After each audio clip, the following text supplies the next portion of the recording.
I bumped into this really, really good sale. Some of them were going for 60% off, others 50% off. And I thought to myself, what's the harm? Let me just look. I was just going to look. I wasn't going to buy anything. And then sometime later, here I was with a whole little stack of books.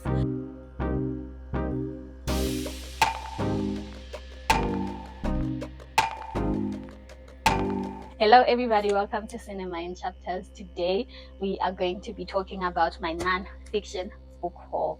If you watched my booktube newbie tag, you might have heard me say that I read mostly fiction books and that I don't like motivational non-fiction books.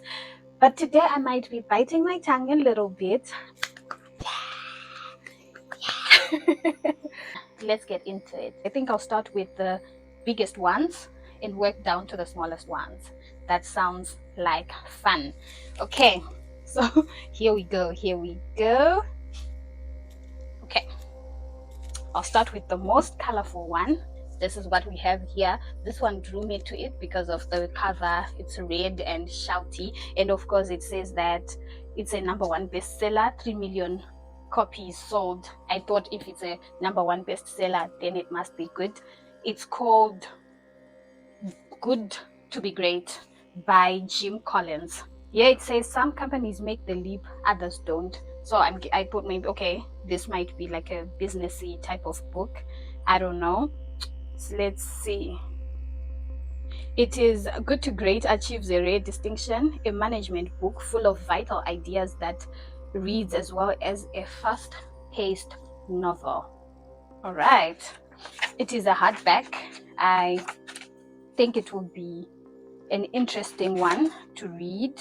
There's some interesting chapters. It says here, good is the enemy of great. Second chapter, level 5 leadership. First who, then what? Confront the brutal facts, yet never lose faith. The hedgehog concept. A culture of discipline. Technology accelerators. The flywheel and the doom loop, whatever that is. From good to great, built to last, and some frequently asked questions. Okay, I don't know how well I'm going to enjoy reading this one because outside of the very festive and vibrant cover, the inside is not very festive at all, but I'll give it a chance. It can't have been a #1 bestseller for nothing. We'll see.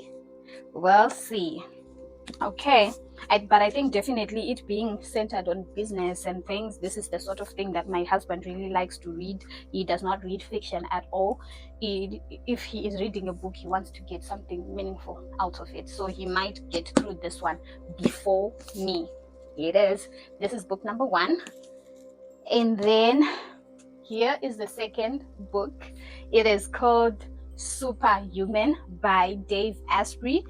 He is a New York Times best-selling author. Apparently, he has another book that was a New York Times bestseller called The Bulletproof Diet. I don't know if I like this one. I may go and revisit the first one that sold very well.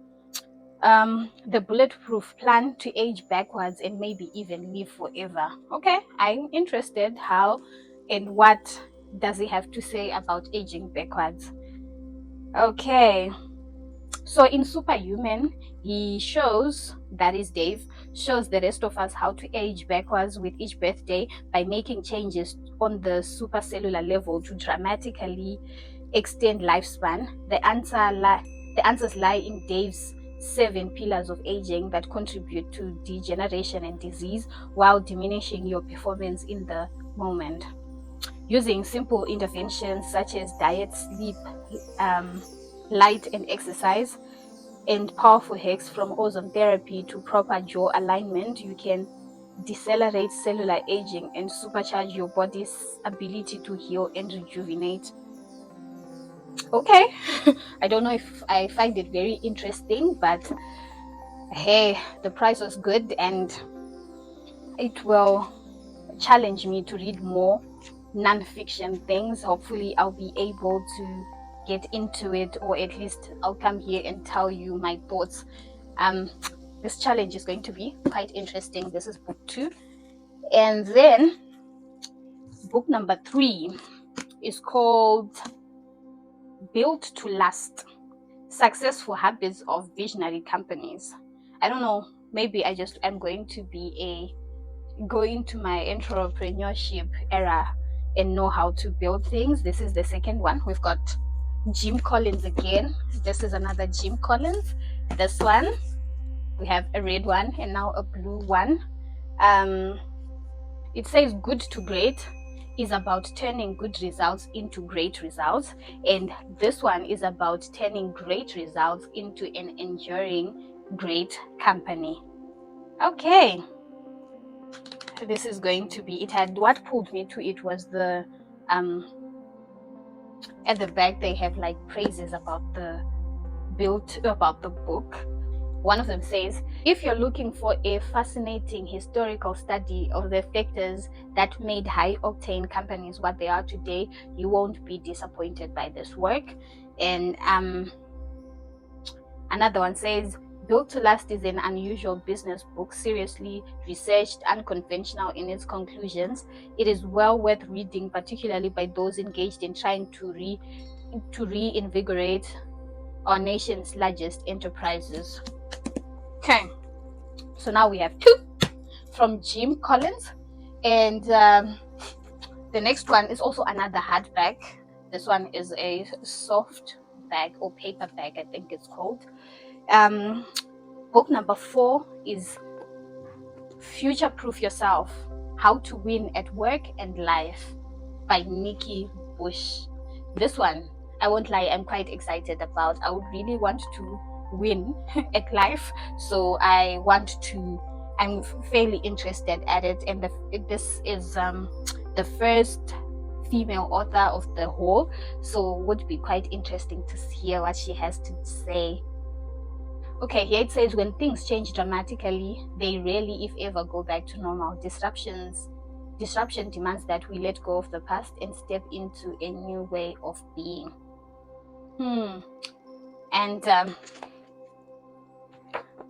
it's a fairly small read with 223 pages, so I'm very excited to read this, and I think it might be the first book that I get into of the bunch.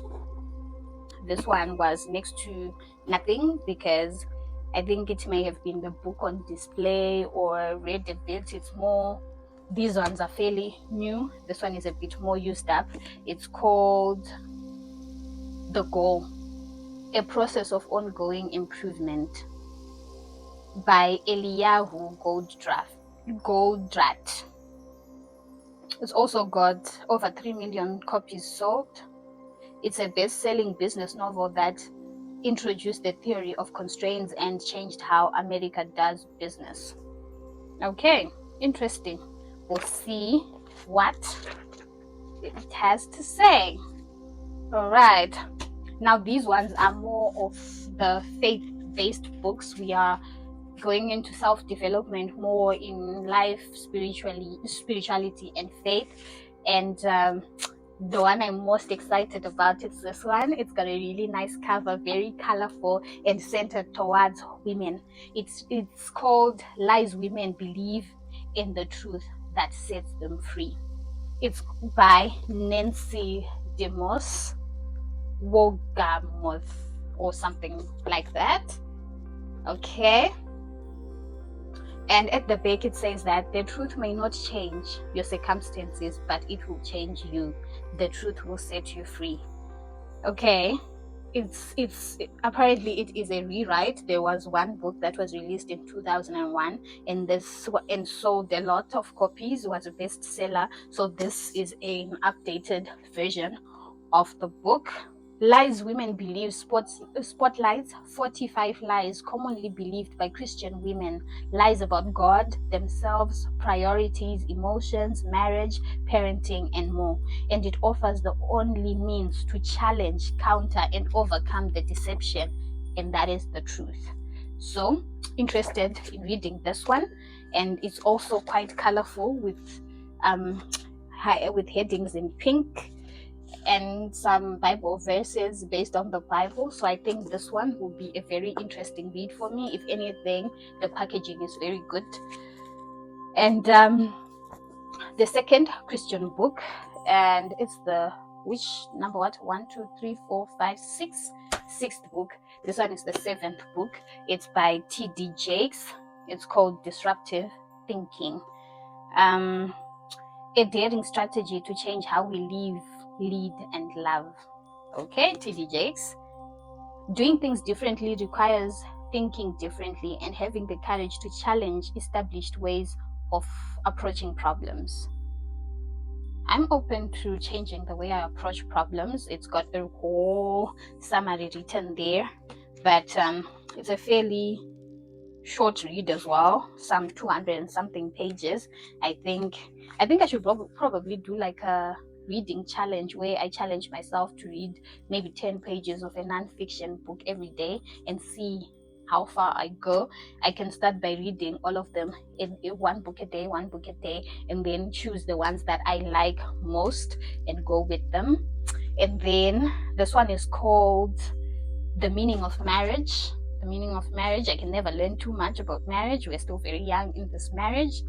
It says Facing the Complexities of Marriage with the Wisdom of God by Timothy Keller with Kathy Keller.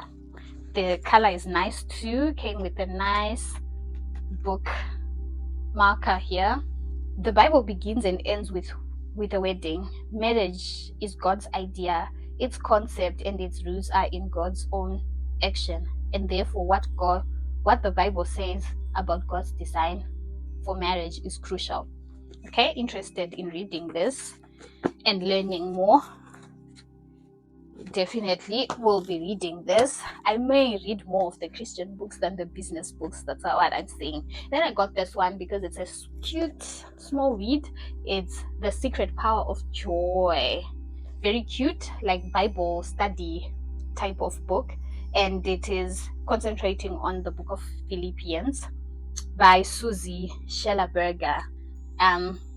Rise above, nothing can stop you now. Oh, nice. I like it a lot. We'll see. I'll be reading this as well. So this is my book haul, my non-fiction book haul. I'm excited about diving into it. I'll see how challenged I get and how much I do. I think I'm liking the idea of 10 pages a day just to get into rhythm of reading non-fiction books, because I really don't do that much, if at all. So thank you very much for watching. If you have read any of the books here, please let me know which ones you think I should start with. I would love your input very much, and wish me luck. This is a very new journey for me and I'm excited about it. Don't forget to like, comment, and subscribe. Until next time, bye.